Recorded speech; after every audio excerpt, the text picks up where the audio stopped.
When was the last time that you said, I want to join the military? I'm just so excited. I want to go to war. I want to get in the combat zone, etc., etc.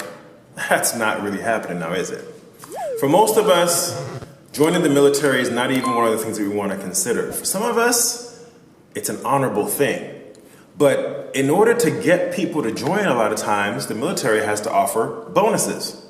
And what do young folks who have just gotten a chunk of money tend to do with such bonuses?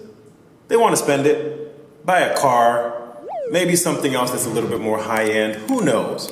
But there are plenty of people out there, scammers in particular, who are just waiting to relieve you of your bonus. So let's not let that happen, especially if you're deployed military. You need strategic help, and we are here to provide it through the Financial Management for Deployed Military Workshop. We'll work with you to make sure you're educated and can protect yourself from such scammers.